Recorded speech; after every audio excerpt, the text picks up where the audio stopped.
Good day everyone! Ako si Angel, ang inyong lingkod Rai TV. So sa video ko na naman ngayon ay babahagi ko na naman sa inyo ang aking tugon mula sa katanungan na isa din kasubaybay kay shoutout po sa iyo.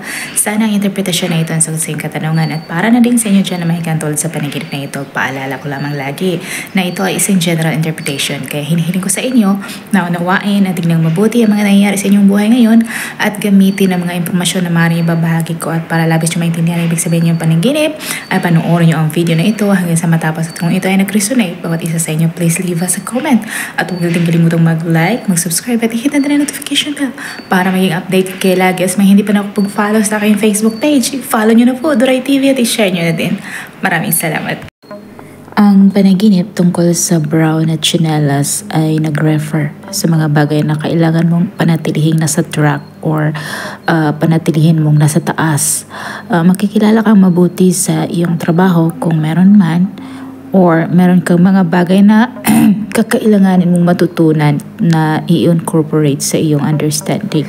Ito din ay isang premonition sa iyong malakas na sense of morality at integrity.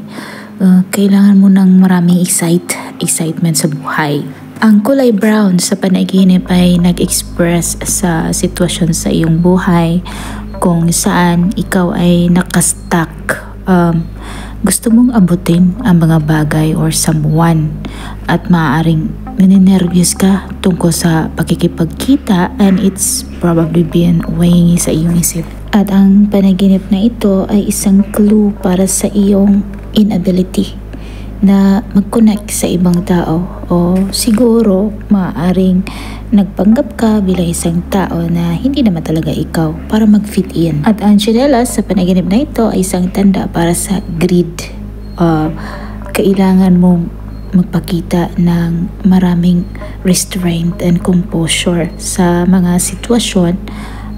Siguro ang iyong strength or ang iyong will ay maaaring malagay sa pagsubok or test. At ang iyong panaginip ay mensahe para sa iyong personality traits or behaviors at habits.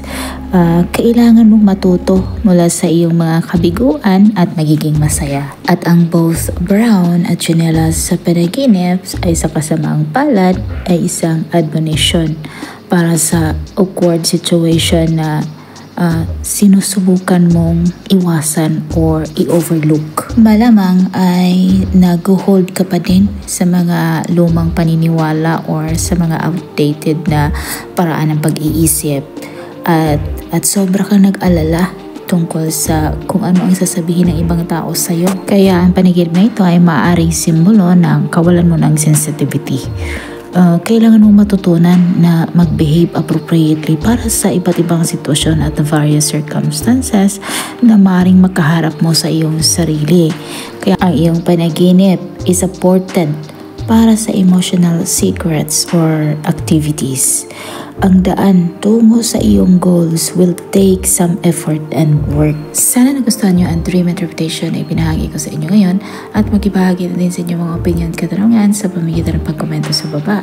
At kung ikaw ay bago pa lang sa akin channel ay huwag kalimutang mag-like, mag-subscribe at hit na ang notification bell para maging updated kayo lagi.